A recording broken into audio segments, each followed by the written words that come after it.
Halo warga intelektual sekalian. Guys, ngeri banget ini guys. Prabowo keceplosan mengucapkan Iran punya nuklir. Bahwa Iran sudah punya senjata nuklir. Bangsa Indonesia harus berdiri. Wow, luar biasa. Namun anehnya ketika Pak Prabowo keceplosan mengatakan bahwa Iran punya nuklir, tiba-tiba pidatonya dipotong, diganti dengan iklan, diganti dengan kampanye. Wow, luar biasa. Nah, yang jadi pertanyaan, kenapa diganti dengan iklan? Kenapa langsung disensor? Kenapa langsung dipotong? Padahal pada faktanya Iran punya nuklir kok. Iya kan? Lu kenapa harus dipotong ya kan? Justru semakin dipotong semakin viral ya kan? Pada faktanya Iran punya nuklir kok. Ya. Kalau misalnya mengatakan ya, Iran nggak punya nuklir, ada punya nuklir. Ya. Cuman yang jadi permasalahan ketika Pak Prabowo mengatakan bahwa Iran punya nuklir, ini masalah besar menurut pendukung Iran. Ya. Kenapa saya mengatakan seperti itu?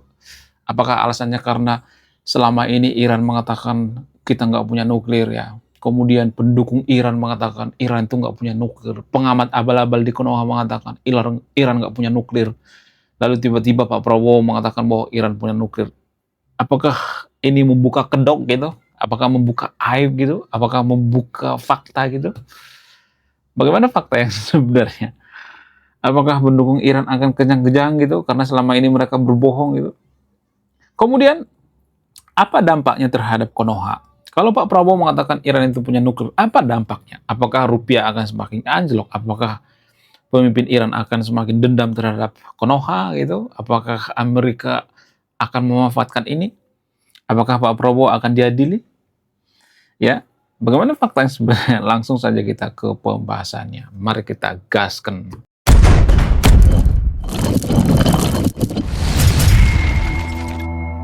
Menurut keyakinan saya, apa yang diucapkan oleh Pak Prabowo ini benar. Benar, Bang. Di satu sisi, Pak Prabowo kadang nyebelin gitu ya, kadang juga berkata jujur gitu ya, kadang juga ember gitu ya. Jadi dalam hal ini kalau saya perhatikan Pak Prabowo itu keceplosan gitu ya, ember. Dari mana dia tahu informasi? Dari ini dong ya, dari mata-mata gitu ya, dari intelijen ya. Presiden itu dapat informasi dari intelijen, mereka mau membeberkan sama Pak Prabowo gitu. Pak, sebenarnya Iran itu punya ini loh, punya itu loh. Cuman pengamat abal-abal di Konoha tidak pernah mengakui. Kenapa warga Konoha itu tidak mengakui? Dan pendukung Iran itu mati-matian mengatakan Iran nggak punya nuklir ya. Itu cuman bisa-bisaan Amerika, bisa-bisaan Israel. Punya. Di video sebelumnya saya udah bahas ini guys. Ya, nanti cek video saya sebelumnya. Pada tahun 2018, Israel berhasil membongkar file rahasia Iran. Ada sekitar 100.000 file dibongkar dalam satu malam. Tahun 2018. File apa itu? File tentang nuklir Iran. Jadi Iran itu sudah punya nuklir, cuman nggak terang-terangan aja, diumpet-umpetin gitu ya. Yang jelas ya, menurut data, Iran itu sudah punya senjata nuklir. Dan ketika Israel mengatakan bahwa Iran sudah punya senjata nuklir, seluruh dunia tidak percaya gitu, tahun 2018. Tapi sekarang dunia sudah percaya. Karena apa? Karena Iran itu, ya nggak semua tapi di sekelompok orang, Iran itu salah satu negara yang sering bohong. Iran itu nggak bisa dipercaya. Dan itulah yang diikuti oleh pendukung Iran. Jadi kalau Iran berbohong, pendukung Iran juga akan ngikutin gitu ya kan. Kemudian pengamat abal-abal di Konoha seperti, ada banyak ya pengamat abal-abal di Konoha seperti Asegaf gitu ya, Gajah Hussein ya, dan lain sebagainya, pendukung Iran. Mereka mengatakan Iran nggak punya nuklir. Punya, mereka punya nuklir guys. Ya, nuklirnya dari mana? Sebenarnya pembahasan tentang nuklir Iran ini sangat panjang ya. Ya, pada tahun 70-an juga sebenarnya kan Iran sudah punya nuklir juga. Pada saat Amerika bestian dengan Iran, sudah punya nuklir juga gitu. Cuman nuklirnya itu nggak dikembalikan ke Amerika. Yang memberikan nuklir itu siapa? Amerika. Ya, kata Iran nuklirnya sudah dikembalikan. Ya. Kata Iran nuklirnya sudah dilenyapkan gitu ya, sudah dihancurkan. Tapi sampai sekarang kan nggak ada bukti kan. Kemudian sekarang ini ketika Amerika mau berubah dari Iran, mereka memborbardir fasilitas nuklir Iran, lalu pendukung warga Konoha mengatakan, oh itu nggak benar. Benar guys, ya itu nggak bohong ya. Jadi untung Pak Prabowo keceplosan. Kalau nggak, pendukung Iran akan mengatakan, oh nggak benar itu dalih Amerika. Oh Amerika itu yang salah, Israel itu yang salah. Jadi pendukung Iran itu yang saya benci dengan pendukung Iran. Pendukung Iran ini ya mereka itu tidak pernah lihat fakta yang berbeda gitu. Artinya gini, kalau kita mengatakan bahwa Iran itu punya nuklir, mereka nggak percaya. Karena apa? Karena bertentangan dengan keyakinan mereka. Jadi orang goblok yang sebenarnya itu adalah orang yang tidak menerima fakta ilmiah kalau bertentangan dengan keyakinannya. Di Konoha ada banyak orang seperti ini. Orang-orang seperti ini bukan bodoh bawaan lahir, tapi ya ketika dia sudah gede, sudah dewasa, dia merasa paling benar gitu ya, paling pintar, paling cerdas gitu ya. Kalau kita memberikan data, oh menurut data dari ini nih ya, dari PBB misalnya, kita mengatakan PBB mengatakan bahwa Iran itu punya nuklir secara sembunyi-sembunyi, kita kasih data misalnya. Kemudian lembaga atom misalnya kita ngasih data ya. Kemudian penemuan Israel misalnya kita kasih data yang ilmiah. Mereka akan mengatakan, oh enggak, itu tuh memfitnah Iran. Tapi kalau menguntungkan bagi mereka, ya misalnya nih PBB mengatakan bahwa Israel itu bla bla bla, misalnya nih memojokkan Amerika misalnya. PBB mengatakan bahwa Amerika itu melanggar hukum internasional. Oh, mereka akan percaya tuh. Oh iya PBB bener itu. Ya PBB bukan anti asing, bukan, itu bener apa yang dikatakan PBB. Jadi tergantung keberpihakan kita. Kalau berpihak ke kita, kita akan percaya gitu. Tapi kalau nggak berpihak ke kita informasinya, kita akan menyangkal itu, oh nggak mungkin. Jadi tergantung kepentingan gitu ya, tergantung keyakinan gitu ya. Kalau keyakinannya bertentangan dengan fakta ilmiah, yang dibuang itu fakta ilmiah. Warga Konoha ada banyak seperti itu. Itu sebenarnya yang bikin kita bodoh. Itu yang bikin kita miskin literasi. Bukan karena kita bodoh dari bawaan lahir, enggak. Tapi kita itu cenderung hanya pengen mendengarkan sesuatu yang pengen kita dengar gitu ya, yang berpihak ke kita. Kalau nggak berpihak ke kita, kita biasanya akan skip. Enggak. Oh itu bohong. PBB itu anti-anti asing ya. PBB itu kacungnya Amerika gitu ya. Ya kalau PBB mengatakan bahwa Iran punya nuklir, tapi ketika PBB mengatakan bahwa Amerika itu melanggar hukum internasional, mereka akan mengatakan, pendukung Iran akan mengatakan, oh itu benar ya. Amerika itu melanggar. Benar, PBB itu bagus sekali. Netral PBB ya. Jadi tergantung keberpihakan kita. Ini yang bikin kita bodoh guys. Negara kita nggak maju karena prinsip semacam ini. Biasanya yang paling mempengaruhi kenapa orang bisa seperti ini, mengidap, ini namanya goblok struktural ya. Kenapa bisa seperti itu? Ini dipengaruhi oleh religion juga. Religion mengajarkan kita keyakinan ya. Kalau religion mengatakan, kalau misalnya pemuka agama mengatakan bahwa Iran itu nggak mungkin kalah, Iran itu pasti dilindungi oleh Tuhan, maka apapun yang terjadi dengan Iran, kita akan mengatakan bahwa Iran itu menang. Ya Iran nggak pernah salah gitu. Jadi yang paling mempengaruhi itu religion. Makanya mohon maaf ya, saya sering bahas agama itu karena agama itu mempengaruhi ya, pola pikir kita. Ya ketika agama mempengaruhi pola pikir kita, maka agama juga mempengaruhi keputusan kita. Ketika agama mempengaruhi keputusan kita, maka ya yang terjadi nasib kita itu ditentukan oleh agama. Jadi nasib satu bangsa itu ditentukan oleh agama.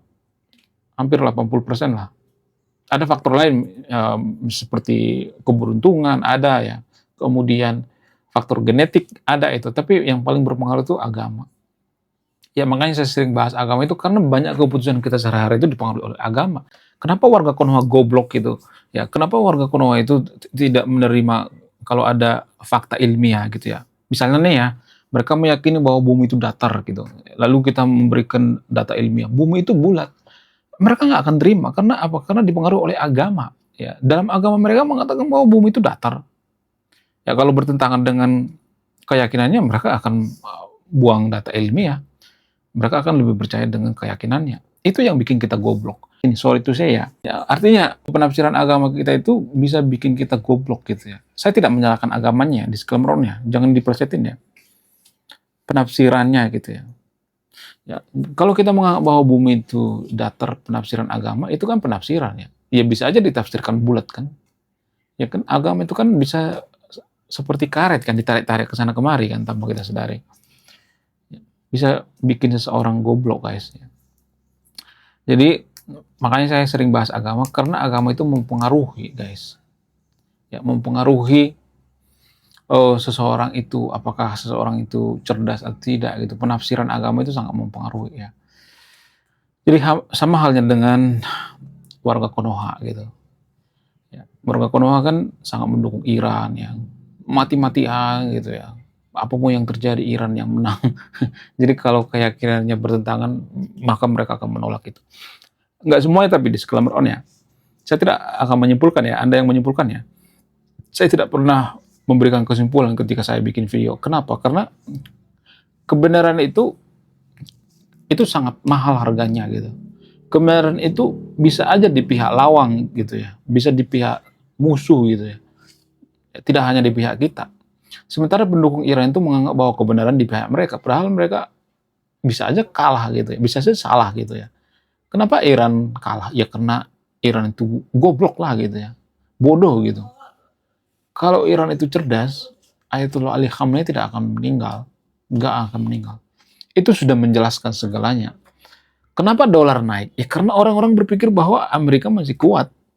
Buktinya apa? Buktinya Ayatollah Ali Khamenei meninggal. Ya hanya orang yang, mohon maaf, yang bodohnya nggak ketulungan ya, bodoh struktural yang bahwa Iran itu menang. Itu cuma dipoles-poles aja gitu ya, biar nggak terlalu ini ya, terlalu menyakiti hati gitu ya, menyakiti hati pendukung Iran. Ya, pada faktanya seperti itu. Orang-orang cerdas pasti memahami bahwa Iran itu kalah. Ya kalau Iran nggak kalah, Ayatollah Ali Khamenei nggak bakal meninggal. Ya, kalau Donald Trump meninggoy, itu artinya bahwa Amerika lemah, ya kan? Tapi kalau misalnya nih ya di pihak Amerika yang meninggal, misalnya nih, ya Presiden Amerika meninggoy misalnya, maka pendukung Iran akan mengatakan, oh itu tandanya bahwa Amerika itu lemah. Ya jadi tergantung keberpihakan gitu ya. Jadi seiman itu bisa membutakan, bisa bikin goblok gitu. Prinsip yang penting seiman itu bisa bikin kita goblok gitu, tanpa kita sadari. Itu namanya bias seiman. Kalau seiman kita bela-bela, kalau beda iman kita pojokkan gitu ya. Itu namanya bias. Kita nggak benar-benar netral gitu ya. Susah kita untuk jadi netral. Ya menurut kalian gimana? Coba tulis di kolom komentar ya. Saya tidak akan berpihak di video ini. Ya, Anda yang menyimpulkan. Wah, gila, luar biasa. Akhirnya buku kedua dan ketiga gua rilis juga. Buku kedua gua ini judulnya Budi Tanpa Pekerti. Dari judulnya sudah menarik. Dan kisah daripada buku ini sangat-sangat dilematis sekali. Di mana karakter dalam buku ini bercerita, ada dua pilihan yang sangat sulit. Yang pertama, ketika seorang tokoh dalam buku ini tidak bawa-bawa agama saat kampanye, maka dia bisa dipastikan kalah. Tapi ketika bawa-bawa agama dalam kampanye, ketika dia bawa-bawa kalimat insya Allah, maka dia bisa dipastikan menang. Nah, yang jadi pertanyaan, kalau Anda di posisi karakter dalam buku ini, mana yang Anda pilih? Ini temanya sangat cocok dengan tema channel ini, bahas tentang agama. Kemudian tidak hanya ini juga menarik guys ya, Tanah Luka. Dari judulnya juga udah kelihatan ya, ini cerita penuh dengan luka. Dimana kisah dalam buku ini ada seorang kiai yang sangat-sangat dilematis. Dia bingung memilih antara menyelamatkan hutan atau menyelamatkan 1000 anak yatim. Jadi kalau Anda di posisi buku ini, mana yang Anda pilih? Nah, yang menarik dari kedua buku ini adalah menggunakan sudut pandang sastra Nobel. Kapan lagi ya kan baca buku yang setara dengan buku Nobel. Wow, luar biasa. Silahkan di check out sekarang juga. Kalau nggak di check out juga nggak apa-apa. Karena saya nulis buku itu bukan nyari duit sebenarnya. Ya, karena saya pengen berkontribusi terhadap kemajuan bangsa kita. Itu tujuan saya nulis buku ya. Jangan lupa, link pembeliannya ada di pin komentar video ini. Jadi endingnya apa ya? Saya penasaran ini. Saya jadi penasaran ini isinya apa. Beliau juga beli ini. Link pembeliannya ada di pin komentar video ini. Oke guys, sekian video ini. Terima kasih sudah memahami. Saya warga intelektual. Salam rasional.